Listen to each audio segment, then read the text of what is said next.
الحمد لله نحمده ونستعينه ونستغفره ونعوذ بالله من شرور أنفسنا ومن سيئات أعمالنا من يهده الله فلا مضل له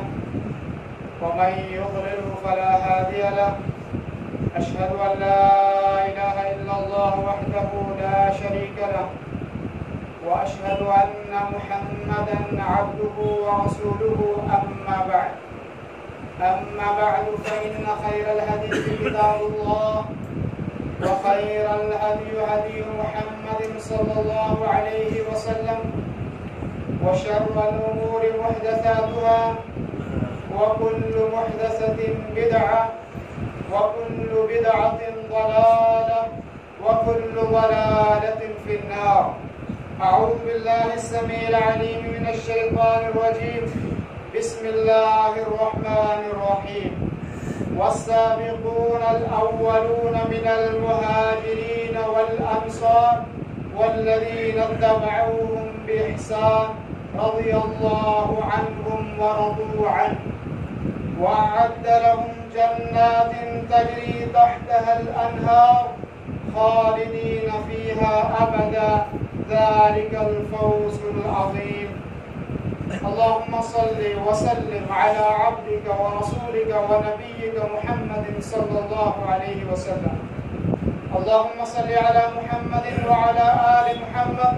كما صليت على إبراهيم وعلى آل إبراهيم إنك حميد مجيد. اللهم بارك على محمد وعلى آل محمد كما باركت على إبراهيم وعلى آل إبراهيم إنك حميد مجيد. تمام قسم کی تعریفیں اللہ رب العالمین کے لیے لائق و زیبا ہیں، جو ساری کائنات کا خالق اور مالک ہے، وحدہ لا شریک ہے، آسمانوں اور زمینوں کا مالک ہے، جو کچھ آسمان اور زمین کے درمیان ہے اس کا مالک بھی ہے۔ پیغمبر اعظم محمد رسول اللہ صلی اللہ علیہ وسلم پر درود و سلام نازل ہوں، جنہوں نے اللہ رب العالمین کا پیغام ہم تک پہنچایا، ہدایت کا راستہ دکھایا اور گمراہی کے راستوں سے ہمیں نکالا، اور پھر آپ صلی اللہ علیہ وسلم کے بعد آپ کے صحابہ، تابعین اور تبع تابعین پر اللہ کی کروڑوں رحمتیں نازل ہوں، جنہوں نے اللہ رب العالمین اور اس کے پیغمبر اعظم محمد رسول اللہ صلی اللہ علیہ وسلم کے طریقے کو ہم تک پہنچایا۔ محترم سامعین، آج کے اس خطبہ جمعہ میں ہم ان شخصیات کا تذکرہ کریں گے، ان مقدس لوگوں کا تذکرہ کریں گے، ان مبارک لوگوں کا نام اپنی زبان مبارک پر لائیں گے کہ جن لوگوں نے اللہ رب العالمین اور پیغمبر اعظم محمد رسول اللہ صلی اللہ علیہ وسلم سے محبت کی، اور جنہوں نے اللہ اور اس کے رسول کے لیے اپنی جانوں کا نذرانہ پیش کیا، جنہوں نے اپنے آپ کو اپنے وطن سے نکالا اللہ اور اس کے رسول کے لیے، جنہوں نے اپنے بچوں کو چھوڑا، جنہوں نے اپنی بیویوں کو بیوہ کیا، جنہوں نے اپنے مال کو چھوڑا، جنہوں نے اپنی اولاد کو چھوڑا، سارا کچھ اس لیے چھوڑا اللہ اور اس کے رسول صلی اللہ علیہ وسلم کی محبت کے لیے۔ آج ان شخصیات کا ہم تذکرہ کریں گے، آج ان شخصیات کے بارے میں ہم کچھ چیزیں سیکھیں اور سکھائیں گے کہ جن چیزوں کے بعد ہمیں یہ پتہ چلے گا کہ اس دین اور اس دین کے پہنچانے میں کن لوگوں کی مدد اور کن لوگوں کی قربانیاں رہی ہیں۔ محترم سامعین، دوستوں اور بزرگوں، اللہ رب العالمین صلی اللہ علیہ وسلم کے بہترین ساتھی، اللہ کے رسول صلی اللہ علیہ وسلم کے بہترین دوست، آپ کے نقش قدم پر چلنے والے بہترین لوگ، جنہیں ہم اپنی زبان میں آج صحابی رسول صلی اللہ علیہ وسلم کہتے ہیں۔ اور یہ وہ لوگ ہیں، یہ وہ مبارک ہستیاں ہیں کہ جنہوں نے اللہ رب العالمین کو اتنا راضی کیا کہ رب کریم کو آسمانوں سے یہ صدا دینی پڑی کہ کہہ دو میں ان سے راضی ہو گیا ہوں اور یہ مجھ سے راضی ہو گئے ہیں۔ اور ایسے بھی کچھ اللہ کے رسول صلی اللہ علیہ وسلم کے صحابی ہوئے جنہوں کے بارے میں اللہ رب العالمین نے آسمان سے پیغام بھیجا کہ اللہ کے نبی ان کو کہہ دو آج کے بعد کوئی نیکیاں نہیں کرو گے تب بھی آپ کے لیے جنت ہے۔ یہ ایسے لوگ تھے اور یہ ایسی شخصیات تھی، یہ ایسے بزرگ تھے، یہ ایسے لوگ تھے کہ جن کے بارے میں زبانیں کہنے سے تھک جاتی ہیں اور کلمے لکھنے سے قاصر رہ جاتی ہیں، کتنی بڑی ان کی تعریفیں ہیں۔ میرے دوستوں اور بزرگوں، اللہ کے رسول صلی اللہ علیہ وسلم کا دین جس طریقے سے ہم تک پہنچا ہے وہ آپ صلی اللہ علیہ وسلم کے صحابہ تھے جنہوں نے آپ کا دین ہم تک پہنچایا۔ اور اس چیز کی وضاحت شروع سے میں کر دوں کہ اگر آپ اور ہم آج دین اسلام لے کر کھڑے ہیں، یا آج ہم کلمہ پڑھ رہے ہیں، یا آج ہم نماز پڑھ رہے ہیں، یا آج ہم روزہ رکھ رہے ہیں، یا آج ہم حج کر رہے ہیں، یا آج ہماری دنیا کی زندگی بہترین گزر رہی ہے، تو اس کے پیچھے ان صحابہ کرام کی قربانیاں تھیں، ان صحابہ کرام کے رات و دن کی جدوجہد تھی کہ جنہوں نے آج ہمیں اس اسٹیج کے اوپر کھڑا کر دیا اور یہاں تک ہمیں پہنچا دیا۔ میرے دوستوں اور بزرگوں، ایک بات ذہن میں اچھے طریقے سے بٹھا لینی چاہیے کہ اگر اس دنیا میں کہیں بھی آپ نے کسی ایسے آدمی کی پہچان کرنی ہے جو اہل سنت والجماعت کے منہج اور اس کے عقیدے سے گھرا ہوا ہے، تو سمجھ لینا کہ وہ آدمی ہے کہ جو صحابہ سے بغض اور عداوت رکھتا ہو۔ آج اگر اس دنیا میں کہیں بھی کوئی آدمی آپ کو ایسا نظر آتا ہے جو یہ کہتا ہے کہ فلاں صحابی نے فلاں موقع پر یہ کیا اور یہ غلط تھا، فلاں صحابی نے فلاں موقع پر یہ بات کہی جو کہ غلط تھی، تو آپ سمجھ جائیں گے یہ وہ شخص ہے جس سے آپ کو دور رہنے کی ضرورت ہے، یہ وہ آدمی ہے کہ جس سے آپ کو بچنے کی ضرورت ہے، یہ وہ آدمی ہے کہ جو اہل سنت والجماعت کے منہج سے بھٹکا ہوا ہے، یہ وہ آدمی ہے جو اسلام اور اسلام کے طریقے سے بھٹکا ہوا ہے۔ یہ آسان سمجھ ہے صحابہ کرام کے سے محبت رکھنے والے آدمی کی پہچان کی آسان اور فہم تعریف ہے کہ ایسا آدمی جو صحابہ میں نقص نکالے، جو کمیاں نکالے، جو ان کی برائیاں بیان کرے، تو آپ یہ سمجھ جائیں کہ اس آدمی سے ہمارا کوئی رشتہ نہیں رہا ہے۔ میرے دوستوں اور بزرگوں، دوسری بات یہ کہ اگر کوئی آدمی اس زمانے میں، اس وقت میں اور اسلام کا نام لینے کے بعد نبی صلی اللہ علیہ وسلم کی امت میں اپنے آپ کو شامل کرنے کے بعد یہ کہتا ہے کہ مجھے فلاں صحابی کے اوپر اعتراض ہے، تو آپ یہ نہ سمجھیں کہ یہ اس کا ذاتی مسئلہ ہے اور وہ یہ کہہ رہا ہے کہ مجھے فلاں سے عداوت ہے، چلو کوئی بات نہیں۔ آپ یہ سمجھیں کہ وہ دین اسلام کی بنیادوں کو پامال کرنے کی بات کر رہا ہے، آپ یہ سمجھیں کہ وہ دین اسلام کو گرانے کی بات کر رہا ہے، آپ یہ سمجھیں کہ وہ دین اسلام کی عمارت کو اکھاڑنے کی بات کر رہا ہے، اس لیے کہ ہمارا دین پہنچا ہے ہم تک تو وہ صحابی رسول کے ذریعے سے پہنچا ہے، وہ صحابہ کرام سے پہنچا ہے، تو ہمارے دین کی بنیاد اور اشاعت وہ ہمارے رسول کے صحابی ہیں۔ اور اگر کوئی صحابی کے بارے میں کوئی بات کہتا ہے تو آپ یہ سمجھ لیں وہ قرآن و سنت کے بھی اندر بات کر رہا ہے، وہ قرآن و سنت کے خلاف بات کر رہا ہے۔ میرے دوستوں اور بزرگوں، یہ بنیادی دو چیزیں آپ نے یاد رکھنی ہیں۔ اس کے بعد آپ اور ہمیں یہ سمجھنا ہے کہ صحابی رسول کہتے کس کو ہیں، صحابی کہتے کس کو ہیں۔ امام حافظ ابن حجر رحمہ اللہ بخاری شریف کی شرح جنہوں نے لکھی اور 14 جلدوں کے اندر صرف بخاری شریف کی شرح لکھی، اور آج کل کے دور میں، آج کے اس زمانے میں ایسے لوگ بھی موجود ہیں یہ کہتے ہیں کہ امام بخاری کا مقام حدیث میں ہے اور فقہ میں نہیں ہے۔ میرے دوستوں اور بزرگوں، یہ وہ آدمی ہے کہ جس کی کتاب کی شرح 18,000 کتابیں آج تک لکھی جا رہی ہے، آج گویا کہ امام بخاری پر اعتراض کرنا بھی یہی سمجھتا ہے کہ کوئی آدمی صحابی رسول پر اعتراض کرتا ہے، اس لیے کہ اس نے صحابہ رسول اور اللہ کے رسول کی حدیثوں کو جمع کیا ہے، ان کے نقوش اور ان کے آثار کو اپنی کتابوں میں جگہ دی ہے، اور یہی وجہ تھی کہ ساری دنیا کے لوگوں کو یہ کہنا پڑا کہ اصح الکتب بعد کتاب اللہ، کہ اللہ کی کتاب کے بعد اگر کوئی صحیح کتاب ہے تو وہ یہ کتاب ہے، کیونکہ اصول اور قواعد اور ضوابط کے اعتبار سے اس سے بڑھ کر حدیث کی کوئی کتاب نہیں ہے. تو میں دوست بات کر رہا تھا کہ حافظ ابن حجر اس کتاب کے شارح ہیں اور عربی میں یہ شرح لکھتے ہیں اور وہ کہتے ہیں کہ صحابی رسول کی تعریف یہ ہے الصحابی لقي من لقي النبي صلی اللہ علیہ وسلم مؤمنا به ومات على الاسلام. کہ صحابی اس کو کہتے ہیں کہ وہ آدمی کے جو اللہ کے رسول صلی اللہ علیہ وسلم پر ایمان لایا اور پھر ایمان لانے کے بعد اسلام ہی کے اوپر اس کی موت ہوئی, اس کو کہتے ہیں صحابی.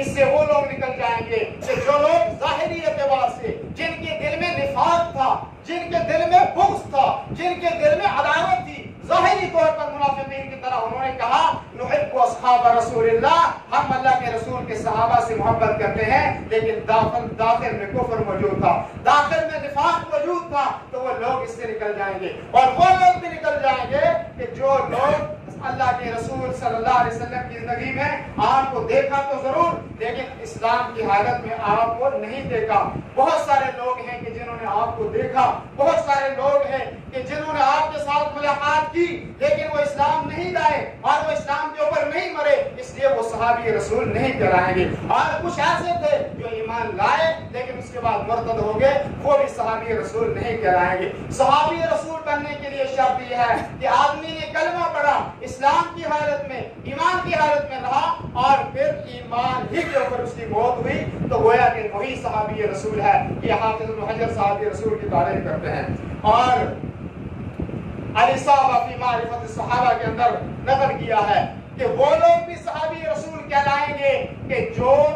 اللہ کے رسول کو دیکھ نہیں سکے لیکن ملاقات کر سکے. آنکھوں کی بینائی نہیں تھی, آپ اس کو دیکھ نہیں سکے, آپ کے چہرہ مبارک کی, آپ کے چہرہ اقدار کی زیارت تو نہیں ہو سکی, لیکن اسلام لائے اور اسلام پر ان کی وفات ہوئی. وہ لوگ بھی صحابی رسول کہلائیں گے اور اللہ کے رسول صلی اللہ علیہ وسلم کے جانشین کہلائیں گے. میرے دوستوں بزرگوں, یہاں یہ بات ہمیں سمجھ میں آ گئی کہ صحابی رسول کہتے کس کے ہیں, کہتے کس سے ہیں. قرآن کریم کی آیت کریمہ میں نے آپ کے سامنے تلاوت کی کہ اللہ رب العالمین کہتا ہے والسابقون الاولون من المہاجرین والانصار, کہ وہ لوگ کہ جو اسلام میں سبقت کرنے والے تھے, چاہے وہ مہاجرین میں سے ہوں چاہے وہ انصار میں سے ہوں. اور مہاجرین وہ لوگ ہیں کہ جنہوں نے کلمہ اسلام پڑھا, اللہ کے رسول صلی اللہ علیہ وسلم پر ایمان لائے اور مکہ میں تکلیفیں برداشت نہ کر سکے اور اللہ کے رسول کے حکم کے مطابق انہوں نے مدینہ رسول صلی اللہ علیہ وسلم کی طرف ہجرت کی.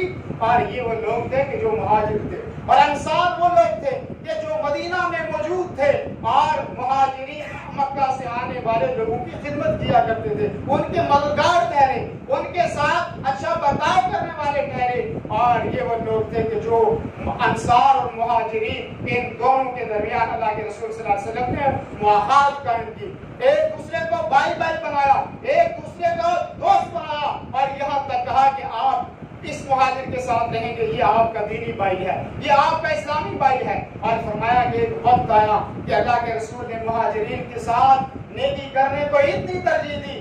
کہا صحابہ سوچنے لگے کہ شاید ان کو ہمیں میراث میں بھی حصہ دینا پڑے گا. اور پھر یہ صحابی رسول جو مہاجرین کہلائے مکہ سے جنہوں نے ہجرت کی, یہ ہجرت کرنا کوئی آسان کام نہیں تھا, یہ ہجرت کرنا کوئی آسان بات نہیں تھی. یہ ہجرت کا لفظ جو ان کے اوپر لگا, جو یہ مہاجرین کا لفظ ان کے اوپر لگا, یہ کوئی آسان بات نہیں تھی. یہ صرف لفظ ہی نہیں لگا تھا بلکہ اس کے پیچھے ایک لمبی داستان ہے, بلکہ اس کے پیچھے ایک لمبی تاریخ ہے, اور اس کے پیچھے درد اور دکھ بھری کہانیاں ہیں ان صحابہ کرام کی کہ جنہوں نے اسلام لایا. کہیں ان کو مکہ مکرمہ کی گلیوں میں گھسیٹا گیا, کہیں ان کو نماز کی حالت میں ان کے کندھوں پر اوجری رکھی گئی, کہیں ان کو خاندان اور نسب کے تانے دیے گئے, کہیں ان کو کالے اور گورے کا خطاب دیا گیا, کہیں ان کے اوپر ہر طرح کے القاب جو ہے وہ نسب دیے گئے, ہر طرح کے القاب ان کو دیے گئے. اور یہاں تک ایسا وقت بھی آیا صحابہ رسول پر کہ آپ نے مکہ سے ہجرت مدینہ رسول کے لیے کی اور آپ کے جسموں پہ کپڑا بھی کوئی نہیں تھا. خاندان والوں نے, بیوی والے آئے تو بیوی چھین لی, اور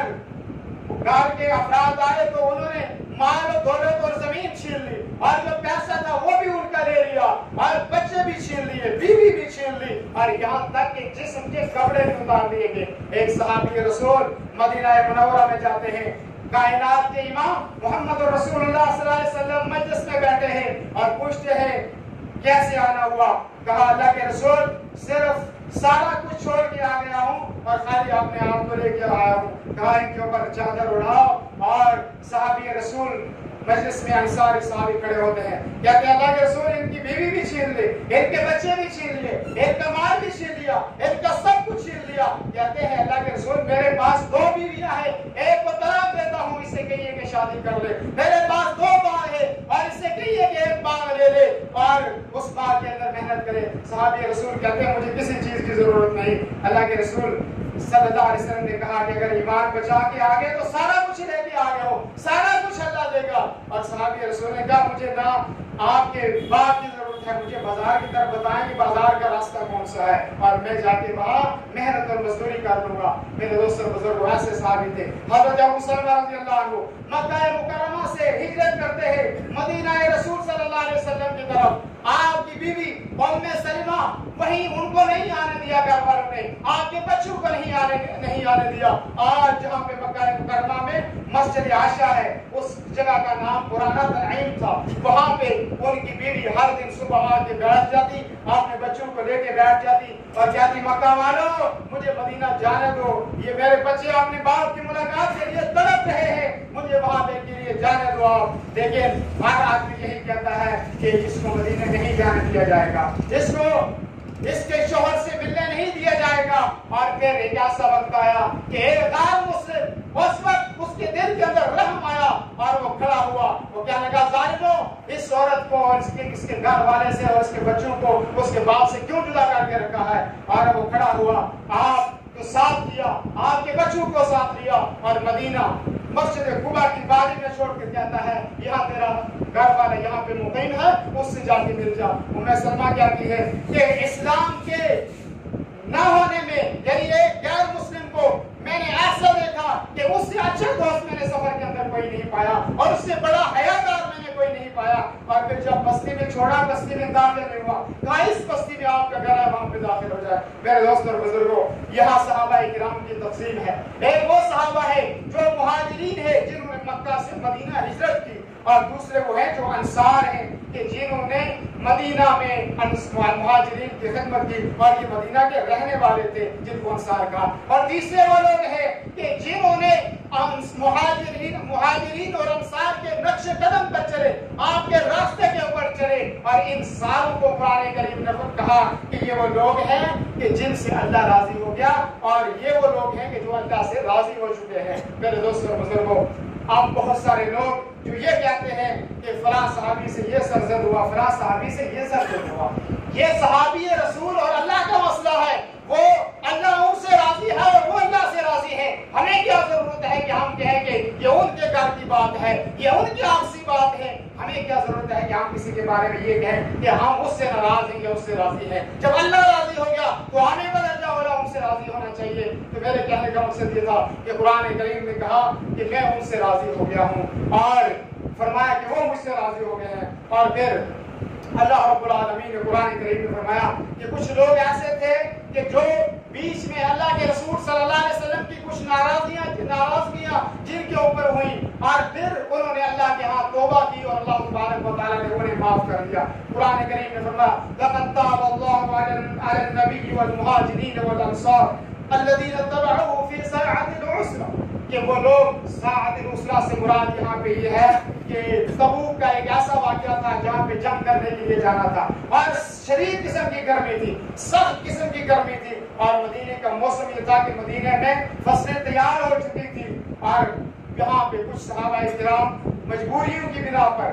اپنی پریشانیوں کی بنا پر یہاں پہ رک گئے، اور کچھ لوگ ایسے تھے جو منافقین راستے سے واپس آ گئے، جو وہاں گئے ہی نہیں، اور کچھ ایسے تھے جو صحابہ کو ڈراتے تھے کہ یہاں پہ آپ کو یہ ہوگا، آپ کو وہ ہوگا، آپ کو یہ تکلیفیں دیکھنی پڑیں گی، آپ کو وہ پریشانیاں دیکھنی پڑیں گی۔ اللہ تبارک و تعالیٰ کے نبی صلی اللہ علیہ وسلم جب واپس آئے، ان صحابہ کرام کو قضیہ سنا، ان کے قصہ آپ نے سنا، آپ نے ناراضگی کا اظہار کیا، لیکن اللہ تبارک و تعالیٰ نے پھر ان کی توبہ قبول کی اور توبہ قبول کرنے کے بعد اللہ تبارک و تعالیٰ نے انہیں بخش دیا اور اللہ تبارک و تعالیٰ ان سے راضی ہو گیا. اور اسی غزوے کے بارے میں آتا ہے کہ صحابہ کرام اتنی شدید تکلیف کے اندر تھے کہ آپ کو پیاس کی شدت تھی اور پیاس بجھانے کے لیے کوئی چیز نہیں تھی. اور روایتوں میں لکھا ہے کہ یہاں پر صحابہ کرام رضوان اللہ علیہ اجمعین اگر اونٹوں کو ذبح کیا جاتا تو اونٹوں کا جو گوبر ہے اس کو نچوڑ کر پھر اس سے اپنی پیاس کو بجھایا جاتا. یہاں تک وقت آ گیا کہ حضرت عمر بن خطاب نے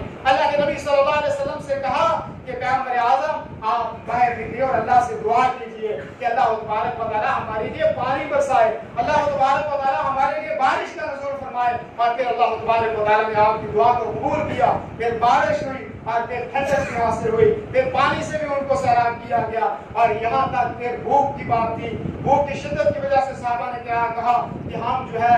اونٹوں کو ذبح کرتے ہیں اور کھلاتے ہیں. حضرت عمر کہتے ہیں اللہ کے رسول سواریاں کم ہو جائیں گی, آپ کھانے میں برکت بھی دعا کیجیے. اور یہی وجہ ہے کہ اللہ کے نبی صلی اللہ علیہ وسلم نے پھر ان کے کھانے کے لیے دعا کی اور ان کا کھانا جو ہے اس پورے لشکر کے لیے کافی ہوا. پھر دوستوں بزرگوں اسی طریقے سے قرآن کریم نے ان کی تعریف کی, کہا قل الحمدللہ وسلام علی عبادہ الذین اصطفى.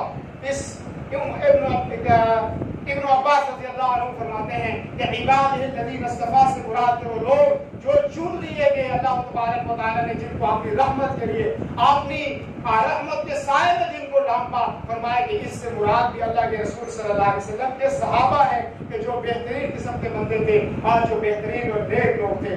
حلیۃ الاولیاء میں لکھا ہے صحابہ کرام رضوان اللہ علیہ اجمعین کے بارے میں, فرمایا کہ وہ اگر کسی آدمی کی اس دنیا میں اقتدا کی جائے تو بہترین اقتدا کے قابل جو ہے وہ صحابہ کرام رضوان اللہ علیہ اجمعین ہیں. اور اس کی وجہ بتائی, فرمایا کہ کانوا خیر الامہ, کہ وہ اس امت کے بہترین لوگ تھے, ان سے بہتر کوئی نہیں تھا, اس لیے کہ ان کی اقتدا کی جائے. اور پھر فرمایا کہ ابرھا قلوبا, ان کے دل جو ہے وہ نرم دل تھے, ان کے دل رحمت اور شفقت والے دل تھے. اور فرمایا کہ پھر علم کی بات, فرمایا وَأَعْمَقَهَا عِلْمًا, اور علم کی گہرائی تھی ان کے پاس, علم کے سمندر تھے وہ, اور اس لیے ان کی ابتدا کی جائے. اور فرمایا وَأَقَلُّهَا تَكَلُّفًا, اور وہ تکلف نہیں کیا کرتے تھے کہ شان و شوکت ان کے پاس نہیں تھی. وہ جب آتے تھے تو جنگلوں میں جو ہے اپنی بکریاں بھی چرایا کرتے تھے, وہ جب محنت و مزدوری بھی کیا کرتے تھے, اور جب وہ جہاد کی بات آتی تھی تو وہ میدان جہاد میں لڑا کرتے تھے. جب سونے کی بات آتی تھی تو وہ جو ہے فرشوں کے اوپر زمین کے اوپر بھی سو جایا کرتے تھے. جب کھانے کی بات آتی تھی تو فرمایا وہ سوکھی روٹی بھی کھا لیا کرتے تھے. اور اسی کے لیے کہا وَأَقَلُّهَا تَكَلُّفًا, وہ سب سے کم تکلف کرنے والے تھے.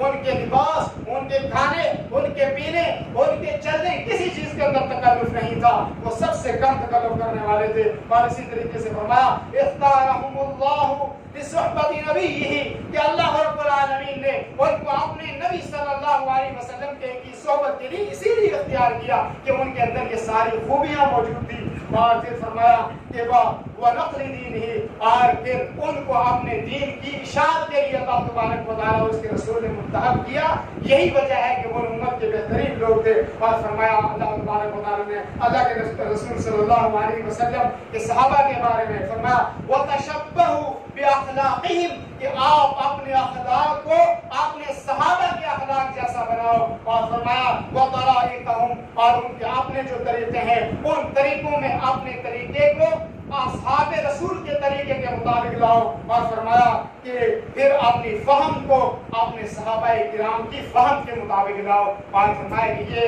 یہی وہ لوگ تھے جو اقتداء کے قابل ہیں. امام مالک رحمۃ اللہ علیہ فرماتے ہیں کہ جب شام کی جنگ کے لیے, جب شام کی لڑائی کے لیے صحابہ کرام رضوان اللہ علیہ اجمعین وہاں پہ گئے, اور جب وہاں ان کے چہرے کو دیکھا اور ان صحابہ کرام کے کردار اور اخلاق کو دیکھا تو انصار, وہاں کے نصارہ جو لوگ تھے, وہ بول اٹھے, کہنے لگے اصحاب محمد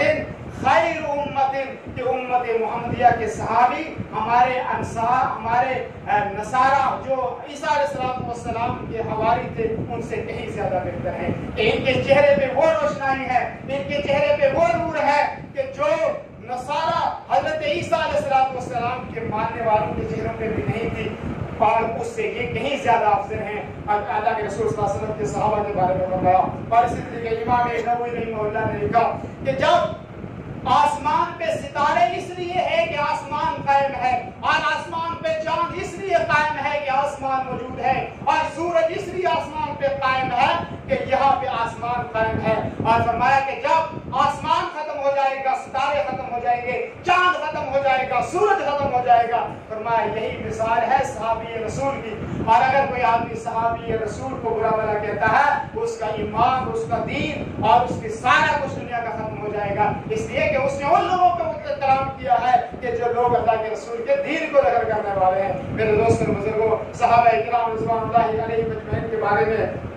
عبداللہ ابن مسعود کہتے ہیں کہ اللہ کے نبی صلی اللہ علیہ وسلم سے سوال کیا گیا کہ سب سے بہترین لوگ کون ہیں، سب سے بہترین امت کون ہے؟ تو فرمایا اللہ کے نبی نے قرنی، کہ میرا زمانہ، میرے صحابہ سب سے افضل لوگ ہیں، سب سے افضل زمانے والے لوگ ہیں۔ اور فرمایا ثم الذین یلونہم ثم الذین یلونہم، پھر میرے زمانے کے بعد جو ہے اس کے بعد کا جو زمانہ ہوگا وہ سب سے افضل ہے، اور پھر فرمایا کہ پھر ان کے بعد کا جو زمانہ ہوگا وہ سب سے افضل کا زمانہ ہوگا۔ تو میرے دوست اور بزرگوں، یہ صحابہ کرام کے زمانے کے بارے میں کہا گیا کہ صحابہ کرام کا زمانہ سب سے بہتر تھا، لیکن پھر آج وہی بات آ جاتی ہے کہ جب دین کی بات آتی ہے، جب ماننے کی بات آتی ہے، جب تقلید کی بات آتی ہے، تو کہا جاتا ہے کہ آج ہمارے اپنے امام ہیں، ہمارے اپنے فلسفے ہیں، ہم ان کے اوپر عمل کریں گے۔ اور جب کہا جاتا ہے کہ ائمہ کرام سے پہلے والے جو جن کی جو اللہ کے رسول کے صحابی اور ان کے بعد آنے والے تھے، وہ کس کی اقتدا کرتے تھے، تو یہاں پہ لوگوں کی زبانیں خاموش ہو جاتی ہیں۔ جب بہترین امت وہ تھے، جب ان کے نقش قدم پر چلنے کے لیے کہا گیا، تو اس کے بعد کس چیز کی ہمیں ضرورت ہے؟ میرے دوستوں اور بزرگوں، حضرت ابو سعید خدری فرماتے ہیں کہ اللہ کے نبی صلی اللہ علیہ وسلم نے فرمایا لا تسبوا اصحابی، کہ میرے صحابہ کو گالیاں نہ دیا کرو، میرے صحابہ کو برا بھلا نہ کیا کرو، اس لیے کہ اگر فرمایا کہ وہ ذات کے جس کے قبضے میں میری جان ہے، والذی نفسی بیدہ، کہ وہ ذات کے جس کے قبضے میں میری جان ہے، فرمایا لو ان احدکم انفق مثل احد ذهبا ما بلغ مد احدهم ولا نصیفہ، فرمایا کہ اگر کوئی آدمی بہت پہاڑ کے برابر بھی جو ہے وہ سونا خرچ کرے گا، اور فرمایا کہ وہ میرے صحابہ کے ایک مد کے برابر یا اس سے آدھے کے برابر بھی نہیں ہو سکتا۔ فرمایا کہ ان کی نیکیاں، ان کا مقام اتنا بڑا ہے، اور پہاڑ جو 7 کلومیٹر لمبا ہے اور 3 کلومیٹر چوڑا ہے، اس کے برابر بھی اگر کوئی آدمی سونا خرچ کر لے تو صحابہ کرام کے برابر نہیں ہو سکتا۔ اور فرمایا اسی لیے کہ صحابہ کرام رضوان اللہ علیہم اجمعین کو گالیاں مت دیا کرو، ان کو برا بھلا مت کہا کرو۔ پھر اللہ تبارک و تعالیٰ نے قرآن کریم کے اندر فرمایا والذین تبوأوا الدار والایمان من قبلہم یحبون من ہاجر الیہم، کہ وہ لوگ کہ جو مدینہ میں رہائش پذیر تھے، انصار کے بارے میں کہا گیا کہ جب ان کے پاس جو ہے مہاجر لوٹ کے آئے تو فرمایا انہوں نے اس کو ٹھکانہ دیا، انہوں نے ان کی خدمت کی، اور پھر فرمایا کہ یہ ایسے لوگ تھے کہ جو اپنے اوپر دوسروں کو ترجیح دیتے تھے، وَيُؤْثِرُونَ عَلَىٰ أَنفُسِهِمْ، کہ یہ وہ لوگ ہیں جو اپنی ذات پہ، اپنی جان پہ دوسروں کو ترجیح دیا کرتے تھے۔ فرمایا کہ اس لیے کہ یہ صحابی رسول ہیں، ان کا مقام اور ان کا مرتبہ جو ہے وہ بہت بڑا ہے۔ میرے دوستوں اور بزرگوں، اللہ کے نبی صلی اللہ علیہ وسلم فرمایا کہ جو آدمی انصار سے محبت کرتا ہے، فرمایا کہ یہ انصار سے محبت کرنا ایمان کی علامت ہے، اور جو انصار سے بغض کرتا ہے، فرمایا کہ یہ نفاق کی علامت ہے، یہ منافقت کی علامت ہے کہ وہ انصار سے جو ہے وہ نفرت کرے، ان سے عداوت کرے۔ اور یہی وجہ ہے کہ مدینہ رسول صلی اللہ علیہ وسلم سے محبت کرنا، اس میں رہنے والوں سے محبت کرنا، مکہ میں اور مکہ کے رہنے والوں سے محبت کرنا، اگرچہ وہ بھی انسان ہے، ان کے اندر بھی شاید اخلاقی کمزوریاں اور کوتاہیاں ہوں گی، لیکن وہاں کے لوگوں سے محبت کرنا یہ ایمان کا حصہ ہے، یہ ایمان کا جز ہے۔ بہت سارے لوگ، اللہ رب العالمین کا شکر ہے کہ یہ ایک ایسا ملک ہے جہاں پہ ہر غریب اور امیر، فقیر اور ہر قسم کا پڑھا لکھا اور ان پڑھ ہر آدمی کو اللہ تبارک و تعالیٰ نے وہاں آنے کی اللہ نے وہاں آنے کا موقع اسے دیا، وہاں حاضر ہونے کی توفیق دی۔ اور ہمارے اس معاشرے میں بہت سارے لوگ ایسے ہیں کہ جن کی زندگی میں بدلنے میں اس مملکت سعودی عربیہ اور مدینہ اور مکہ کا بہت بڑا سہارا ہے، جو آج شہر جنہوں نے خرید دیے، جنہوں نے اپنا مقام یہاں کے شہریوں اور رہنے والوں میں وہ مقام حاصل کیا کہ جو یہاں پوری زندگی تجارت محبت کرنے والے ان کے مقام کے برابر نہیں ہو سکتے. پھر بھی وہاں سے لوٹنے کے بعد نہ ان کے ایمان سے راضی، نہ ان کے دین سے راضی، نہ ان کے حرمین سے راضی، نہ وہاں کے اسلوب سے راضی. اور جب دیکھیے تو یہی کہیں گے یہ فلاں ہیں، یہ فلاں ہیں، یہ فلاں ہیں، تو سمجھ لیجیے کہ آپ کے ایمان میں کمزوری ہے، یہ نفاق کی علامت ہے. اگر آپ اس قابل نہیں ہے کہ آپ اس وادی میں، اس مدینہ رسول میں، مکہ مکرمہ میں آپ وہاں کے رہنے والوں سے متفق نہیں ہے، آپ کے دل میں ان کے بارے میں برائیاں آ رہی ہے، تو آپ اس جگہ کو چھوڑ دیں. ایسا نہ ہو کہ اللہ آپ سے ناراض ہو جائے، کیونکہ یہ اللہ کے نیک لوگوں کی بستیاں ہیں. یہاں اللہ کے رسول رہے ہیں، یہاں مہاجرین رہے ہیں، یہاں انصار رہے ہیں، یہاں وہ لوگ رہے ہیں کہ جنہوں نے اپنی جانوں کو اللہ کے رسول اور اللہ کے لیے نچھاور کیا ہے. میرے دوستوں اور بزرگوں، حضرت براء رضی اللہ عنہ فرماتے ہیں کہ اللہ کے نبی صلی اللہ علیہ وسلم نے فرمایا کہ جو لوگ صحابہ سے محبت کرتے ہیں وہ مومن ہے. لا يحبهم الا مؤمن، کہ صحابہ سے محبت وہی کرتا ہے کہ جو مومن ہوتا ہے، اور ان سے دشمنی وہی رکھتا ہے کہ جو منافق ہوتا ہے. جو ان سے محبت نہیں کرتا وہ منافق ہوتا ہے، اسی لیے وہ ان سے جو ہے وہ محبت نہیں کر سکتا. میرے دوستوں اور بزرگوں، اللہ کے رسول صلی اللہ علیہ وسلم کے صحابہ کے بارے میں امام بخاری رحمہ اللہ کی فرماتے ہیں کہ نحب اصحاب رسول اللہ، ہم صحابہ رسول صلی اللہ علیہ وسلم سے محبت کرتے ہیں، اور فرمایا کہ ہم ان میں کوئی کمی اور کوئی کوتاہی نہیں نکالتے ہیں، اور کوئی تبرع ان سے نہیں کرتے ہیں، کوئی ہم اپنی زبانوں میں ان کے بارے میں گالیاں اور برے اسلوب نہیں لگاتے ہیں، ہم ان سے محبت رکھتے ہیں. میرے دوستوں اور بزرگوں، صحابہ کرام میں خلفائے راشدین کا مقام سب سے زیادہ ہے، حضرت ابو بکر کا مقام سب سے زیادہ ہے، اور اس لیے کہ تمام اہل سنت والجماعت کا یہ عقیدہ ہے کہ اللہ کے نبی صلی اللہ علیہ وسلم نے اپنی زندگی میں، اپنے آخری وقت میں حضرت ابو بکر کو کہا کہ آپ امامت کیجئے، تو صحابہ کرام سمجھ گئے کہ اس امت میں رسول کائنات کے بعد اگر کوئی خلافت کا حقدار ہے تو وہ ابو بکر ہے. اس لیے کہ اللہ کے رسول صلی اللہ علیہ وسلم نے اپنی موجودگی میں آپ نے مسلح پہ اپنے بہترین ساتھی کو کھڑا کیا، اور ہجرت کے سفر میں ساتھ رہنے والے کو کھڑا کیا. اور پھر جو ہے اللہ کے نبی صلی اللہ علیہ وسلم کے پاس ایک عورت آتی ہے کوئی بات پوچھنے کے لیے، اور کیا ہے کہ اللہ کے رسول اگر آپ نہیں ہوں گے تو میں آپ کے بعد کس کے پاس پوچھنے کے لیے آؤں گی؟ کہا کہ اگر میں نہیں ہوں گا تو میرے بعد ابو بکر سے پوچھنا. ابو بکر کے پاس آنا تو یہ اس بات کی علامت ہے کہ رسول کے بعد اگر خلافت کا حقدار کوئی تھا تو وہ حضرت ابو بکر صدیق تھے. یہ ایک لمبا موضوع ہے، اور صحابہ کی سیرت و تاریخ ایک جمع غفیر ہے کتب کا کہ جنہوں نے ہر صحابی کے بارے میں ایک نئی کتاب اور جو لکھی ہے لوگوں نے. میرے کہنے کا جو مقصد ہے کہ صحابی میں سب سے بہترین افضل اللہ کے رسول کے بعد حضرت ابو بکر ہیں، ان کے بعد حضرت عمر ہیں، ان کے بعد حضرت عثمان ہیں، ان کے بعد حضرت علی رضی اللہ عنہ ہیں. اور حضرت علی رضی اللہ عنہ کے بارے میں اور حضرت حسن حسین کے بارے میں اللہ کے رسول صلی اللہ علیہ وسلم نے فرمایا یہ دنیا کے پھول ہیں، اور فرمایا ان سے جو محبت کرتا ہے، فرمایا میں ان سے محبت کرتا ہوں. فرمایا اللہ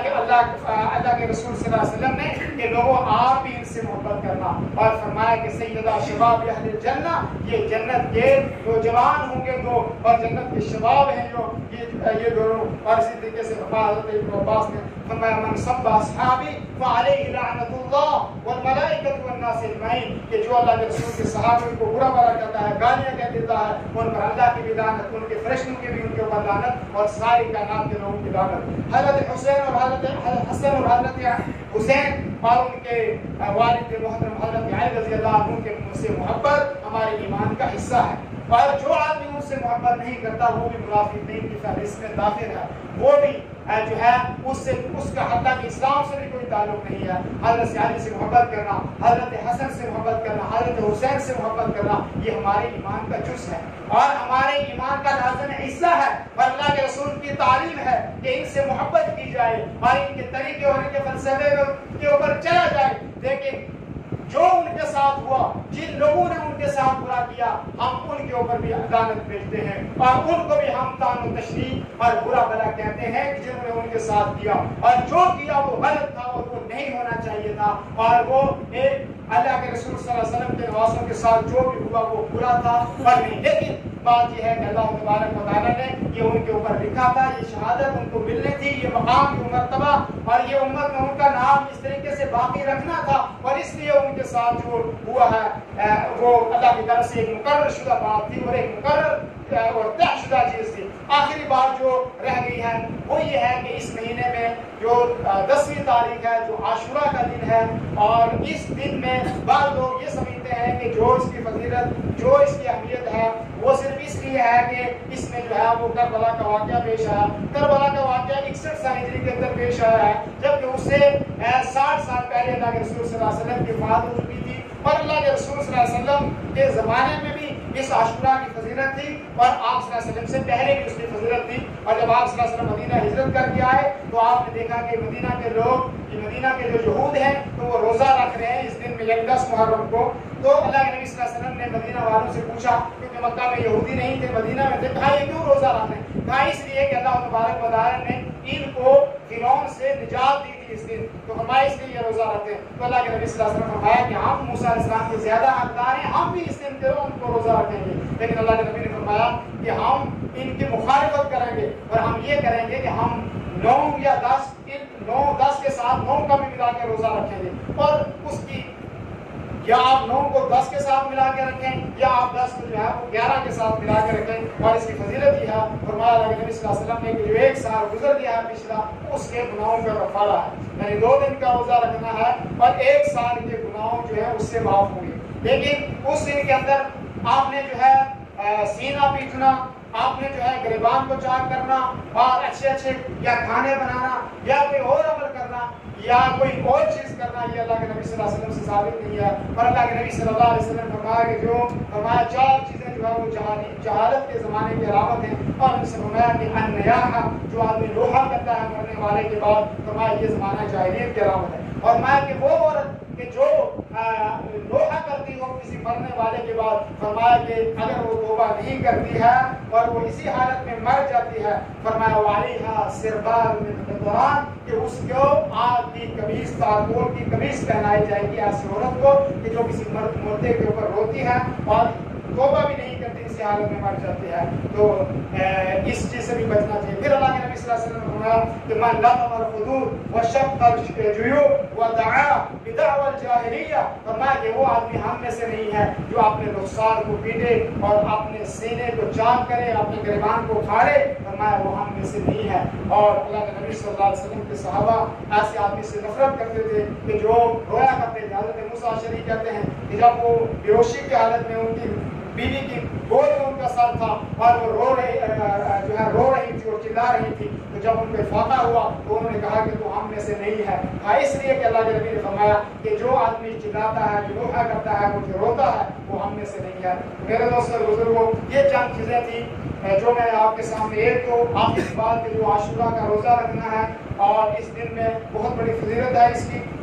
یہ عمل کرنا ہے۔ دوسرا یہ کہ کوئی لوحہ اللہ کے نبی صلی اللہ علیہ وسلم سے آپ نے گریبان کو پھاڑنا، یا کوئی خاص قسم کا اجتماع، یا کوئی خاص قسم کا جلسہ، یا کوئی خاص قسم کی بات کرنا، یا کوئی خاص قسم کے پکوان جو ہے بنانا، اس دن میں اللہ کے رسول صلی اللہ علیہ وسلم سے ثابت نہیں ہے۔ اور دوسری بات یہ کہ اللہ کے رسول صلی اللہ علیہ وسلم کے صحابہ کے بارے میں پڑھنا، اپنی اولادوں کو بڑھانا اور اس کے بارے میں معلومات رکھنا، ان سے محبت کرنا اور ان کا اچھے طریقے سے دھیان دینا، اور ایسے لوگوں سے دور رہنا جو ان سے نفرت کرتے ہیں، جیسے جو ہے محمد علی مرزا اور اس طریقہ کے لوگ جو حضرت علی اور حضرت معاویہ معاویہ اور دوسرے صحابہ کے بارے میں برا بھلا کہتے ہیں، ایسے لوگوں سے اپنے آپ کو دور رکھنا چاہیے۔ یہ جو اللہ اور اس کے رسول صلی اللہ علیہ وسلم اور ان کے صحابہ کے دشمن ہیں۔ اللہ رب العالمین ہمیں اللہ کے رسول صلی اللہ علیہ وسلم سے اور آپ کے صحابہ سے سچی پوری محبت کی توفیق عطا فرمائے، اور اللہ رب العالمین ہمیں ہر قسم کی شر اور فتنے سے ہماری حفاظت فرمائے، اور اللہ رب العالمین ہمیں نیکی کے جو ہے راستے پر چلنے کی توفیق عطا فرمائے۔ اللہ رب العالمین ہمیں عاشورہ کے دن کے روزے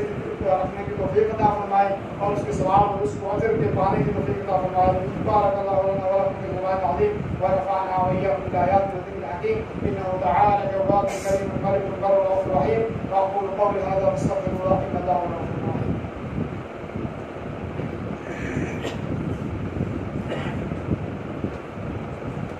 إن الحمد لله نحمده ونستعينه ونستغفره ونعوذ بالله من شرور أنفسنا ومن سيئات أعمالنا من يهد الله فلا مضل له ومن يضلل فلا هادي له. أشهد أن لا إله إلا الله وأشهد أن محمدا